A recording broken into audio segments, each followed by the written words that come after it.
Hello, welcome to Appliance Master Live. Once again, I'm Bill, and I have the pleasure again to be with Kari. And today we're going to be discussing some things going along with spring cleaning. So Bill's going to go over some maintenance items that you can do and things you can keep an eye out for to keep your appliances running smoothly. Yeah, I mean, just like changing batteries in your smoke detectors, like once a year you should think of these things. If you have a front-load washing machine, the drain pumps and the wash pumps have catches. They catch coins, whatever debris you might have in your pockets, and these pumps also get full of like soap scum and all kinds of nastiness. So once a year you should clean them out. It's fairly easy if you read your user's manual, and also the stuff that builds up in there can make your clothes smell kind of funky. So it's a good idea to address that once a year. Yeah, and that's especially with the front loaders, right? Yeah, those pumps are on front loaders. And then, so moving through the laundry room, what about a dryer? What can we keep an eye back out? Let me back you up. I'm not going to go. If you're looking at your washer and it has one of these, if you have a rubber hose like this, you really want to change it. Most machines come with these, but these hoses, they can burst and lead to all kinds of problems. You don't need water squirting around your laundry room. And the hose should look like this, stainless steel mesh. It's like, yeah, and I think all our technicians carry those on their service vehicles, right? Pretty common, pretty easy. Even if you want to change it yourself, it's pretty easy. And on both of these hoses, you should also, once a year, check for corrosion, because these can leak here very slightly, and it'll get green from copper perhaps, or even rust. And if that gets excessive, then you can, again, it can break there and cause leaks. So look at it in the springtime, make a quick visit.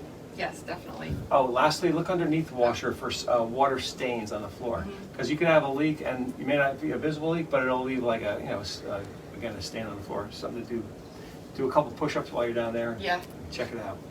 All right, and for the dryer, what should you keep an eye out for?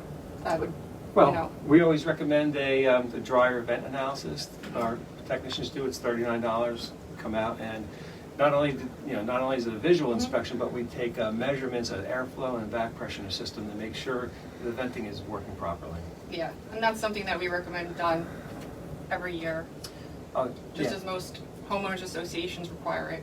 And again, observations to look for is drying time. Your average load should be done in 40 minutes. And if it's taking longer, that's a problem you should address. Problems like that can go on for months or years, and you're just wasting energy and wearing out parts in your appliance when it could be easily fixed. The other thing, the observation is look for lint in your laundry room. If you have lint on top of the dryer and the washer and the walls, that means your dryer is not able to push the air outside as easily as it should be. So, telltale sign to look out for. Okay, and now moving on to the kitchen with your dishwasher. Obviously, that's something that needs to be kept an eye on. Running dirty dishes through it, and the debris. Yeah, and of course, dishes we put into the dishwasher. I mean, there's all kinds of things you put in there. Small bones, pits, seeds, glasses even break. And so pretty much every dishwasher has some kind of filtering system where they have a screen like this. They'll have a screen to catch big stuff, and then they have filters, like a mesh filter like this, to get finer particles. So you should be, become aware of how your machine comes apart, take these out, clean them, clean those broken parts out, and especially some of those things get past all that stuff, and this is an older wash arm, but it's similar to what, see these holes here, like this wash arm, spins around, water pushes out, squirts on your dishes, but these holes on all these wash arms can get clogged with seeds, and again, small pieces of glass and all kinds of things that people put in dishwashers. And again, you can clean this out once a year. If you know how to take them apart, and you can just take all that stuff out of there, it'll improve the washability of your dishes. And then obviously, if you can't get either of those pieces out yourself, definitely give us a call, and we can have one of our technicians take care of it for you. That's what we're here for. Yep. The most important thing with observations on dishwashers is take the bottom panel off. Look underneath it, because so much damage.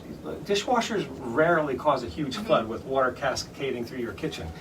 Slow leak. Yeah, and it always comes from underneath. Like there'll be a slow plumbing or drain leak that every load you might just, you might be leaking a couple ounces or a half a cup of water or something, and that over time creates big problems that you won't notice until, until it's halfway across your kitchen floor. Underneath, like the subfloor gets rotten, you get mold and mildew, all kinds of badness. Yeah, and then I know that our technicians, they carry Dishwasher Magic, A-Fresh, and you can certainly run that through and that'll help control odors and break down extra debris.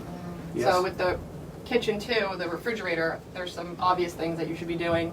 Keep an eye out. But Yeah, it all starts with observation, because first thing to observe, if you have an ice maker, how's your ice production? If the ice production is slowed or stopped, that's a sign of a bigger problem. It may not just be your ice maker. If it's slowed, that could be dirty condenser coils or the beginning of a loss of refrigeration. So, and the other observation is the outside of the refrigerator. If you can feel the cabinet and it feels warmer to the touch, you should consider having a service call to have that checked out. yeah, and then I guess some of the basic things that we do would be cleaning the condenser coils, checking any kind of drain lines for clogs. Also, like once a year, you really should give your refrigerator a thorough cleaning, because not just for your nosy neighbors to think how filthy you are looking at your refrigerator, but some of those spills can get behind drain lines, and they can clog drains, and so when addressed, when they're small, that will lead to not bigger problems in the future. Yeah. So all these little items, keeping an eye on them, controlling it, will prevent the bigger problems and catastrophes. And I think we pretty much covered everything. Well, thanks for watching. If you need anything from us or have any questions, feel free to comment on the video or give us a call, 800-752-7123, or check us out online, APPLIANCEMASTER.com. APPLIANCEMASTER.com.